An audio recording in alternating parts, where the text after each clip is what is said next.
بسم الله الرحمن الرحیم. ویلکم ټو هوم اف بایولوژي. نن زه تاسو ته د کلاس 10 د بایولوژي نه نوې ټاپک کوم او د دې ټاپک مطلب دی سیکسوال ریپروډکشن ان انیملز. دا 5 نمبر چپټر دی. په غور یې تاسو به پوه شئ. نو ټاپک لرازمه د سیکسوال ریپروډکشن ان انیملز. د سیکسوال ریپروډکشن مطلب دا دی چې کله ریپروډکشن زموږ سره کیږي. ریپروډکشن موږ ته وایو چې یو لیوینګ ارګانیزم خپل نسل سیوا کوي، نو هغه پروسس ته موږ وایو ریپروډکشن.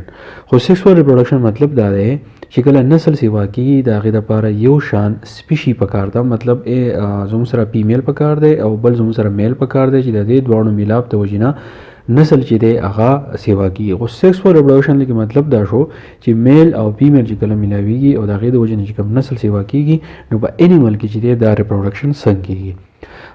No, sexual reproduction is the method of producing new generation in most animal. عام طور زیاتر زمون سره چې کوم ځناور دي انیملی، نو په دې کې زیاتره زمون سره سیکسوال ریپروډکشن چې دی هغه کیږي، او د دې چې کوم اپوزیټ کوم سیز دی یعنی سیکسوال ریپروډکشن هغه زمون سره په پلانټس کې کیږي. یاد ساتئ چې په انیمل کې زیاتره زمون سره سیکسوال ریپروډکشن چې دی هغه کیږي.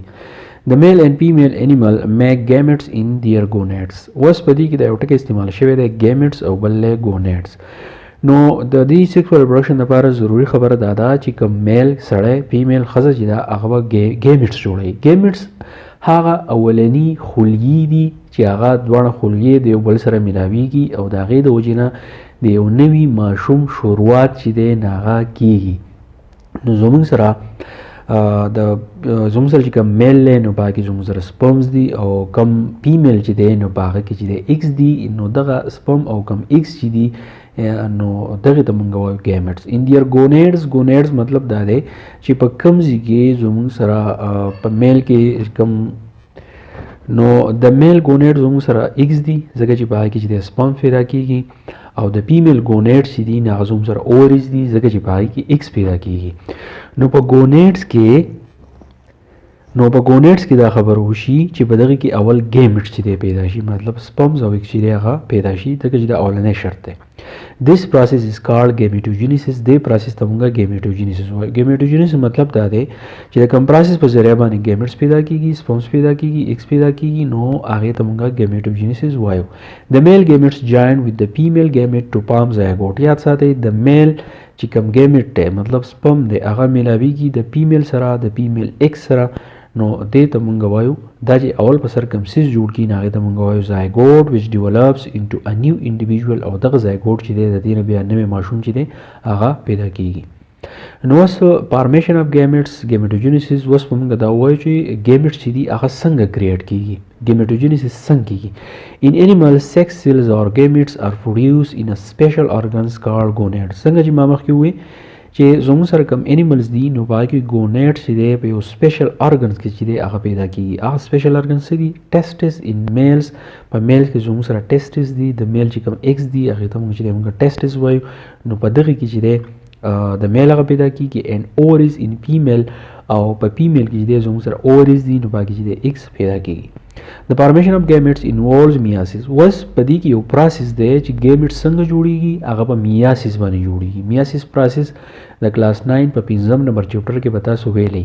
مایټاسیس په عام بدن کې کیږي، خو میاسیس چې دی نه هغه د سیکس سیلز د کریشن دپاره د ګیمیټ جوړولو دپاره زموږ سره کیږي. Mitosis result in reduction of the number of chromosome in gamete to half-light n. نو دا خبر یاد ساتئ چې د میاسیس د وجې نه زموږ سره کم کروموسوم کم نمبر چې دی هغه زموږ سره کمیږي، هغه هاف لایټ کیږي. کروموسوم نمبر کم شي هغه هاف لایټ ته راشي. هاف لایټ مطلب دا دی چې دا نیم شي ایز کمپیر ټو د ډایپلایټ نمبر. ډایپلایټ نمبر کروموسوم چې راځي نه هغه زموږ سره په مایټاسیس کې راځي. ان ادر باډي سیل. د فارمیشن اف میل ګیمیټس اور سپرم از کالډ سپرمیټوجینیس. اوس چې په میل کې کم ګیمیټس پیدا کیږي، کومې ته چې موږ سپرمز وایو، نو هغه پروسس چې دی نه هغه سپرمیټوجینیس دی، هغې ته موږ سپرمیټوجینیس وایو. while the formation of female gametes are ovum is called oogenesis. او زموږ سره کم فیمیل ګیمیټس چې دي یا د فیمیل ګیمیټس د بل نوم موږ اویوم وایو، نو په هغې کې چې کم ګیمیټس پیدا کیږي په فیمیل کې هغه پروسس ته موږ وایو اوجینیسیس. اوس به دا موږ تفصیل باندې وایو چې سپرمیټوجینیسیس څه ته وایي.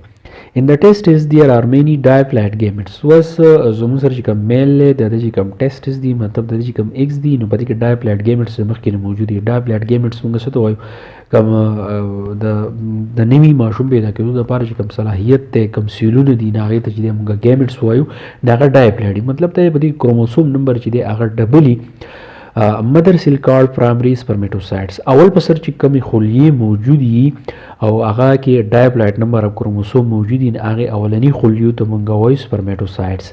each primary spermatocyte divide by meiosis and make 4 haploid end cells called spermatids. نو یاد ساتئ په د میل چې کوم ایکس دي نو باغې کې چې کوم سپرمیټوسایټس موجود دي اولني کوم سیلونه موجود دي د کومې چې سپرمز پیدا کېږي نو هغه زموږ سره چې دی ډایپلاید دي په دې کې میاسیس وشي نو د یو سپرمیټوسایټ سیل نه چې دی څلور سیلونه نور پیدا شي.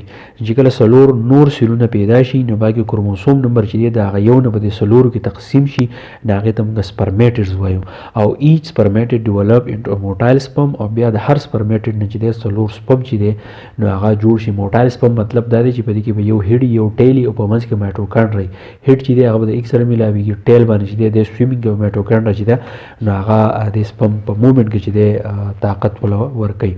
بیا زموږ سره اوجینیسس دی. اوجینیسس هغه پروسس دی چې دا په فیمیل کې کېږي او په فیمیل کې زموږ سره څه پیدا کېږي کوم ایکس چې زموږ سره کوم پیدا کېږي د سپرم سره چې کوم میلاویږي نو هغې ته موږ اوجینیسس وایو. ان د پولیکل اف اووري پالیکل په اوري کې یو څه چې هغې ته موږ پالیکل وایو. پالیکل وړې وړې تېرېږي په هغې کې اوبه وي نو هغې ته موږ پالیکل وایو. ان د پالیکل اف اوري نو زموږ سره کوم اوري چې دا په کوم ځای کې چې په فیمیل کې دا ایکس پیدا کېږي واړه واړه په هغې کې اول سره پالیکل موجود دي. دیر آر ډایپلاید ګیمټس نو په هغې کې چې کوم ګیمټس موجود دي نو هغه ډایپلاید دي. بیا کروموسوم نمبر چې دی هغه پوره مدر سیل کارډ پرایمري اووسایټس د مدر سیل ټکی ځکه راغلی چې اول په سر دغه پالیکل چې دی دا زموږ سره موجود دي او دې کې زموږ سره ډایپلاید ګیمټس مطلب دی کروموسوم نمبر په دې کې پوره نو دې ته موږ پرایمري اووسایټ وایو. دیز ډیوایډ بای میاسیس لکه څنګه چې په میل کې میاسیس کېږي نو دغه شان په اوسایټس کې هم میاسیس وشي ایز ا ریزلټ اف پوسټ میاټک ډیویژن اول په سر چې کوم میاسیس وشي نو 2 هاپلاید سیلز آر پروډیوس نو 2 سیلونه پیدا کېږي. یاد ساتئ چې زموږ سره کوم میل چې دی نو باقي څلور سیلونه پیدا شي خو په فیمیل چې دی نو په دې کې اول په سر چې کوم میاسیس وشي نو زموږ سره 2 سیلونه پیدا شي. د لارجر سیل از کالډ سیکنډري اوسایټ کوم اولنی کوم سیل چې پیدا شي هغه غټي هغې ته موږ چې دی سیکنډري اوسایټ وایو. وایل د سمالر سیل از کالډ د پوسټ پولر باډي او دویمې سیل چې زموږ سره کوم پیدا شي نو هغه سیل سمالر وي نو هغې ته موږ پوسټ پولر باډي چې دی ورته وایو. ان میاسیس 2 بیا په دویم پیر چې کوم میاسیس وشي د سیکنډري اوسایټ پروډیوس 2 هاپلاید سیل نو زموږ سره چې کوم غټ سیل دي کومې ته چې موږ سیکنډري اوسایټ وایو نو د هغې کې 2 سیلونه پیدا شي هغه هاپلاید دي ا سیکنډ پولر باډي اینډ ان ایګ. یو ته موږ سیکنډ پولر باډي وایو او بل ته چې دی موږ ایګ وایو.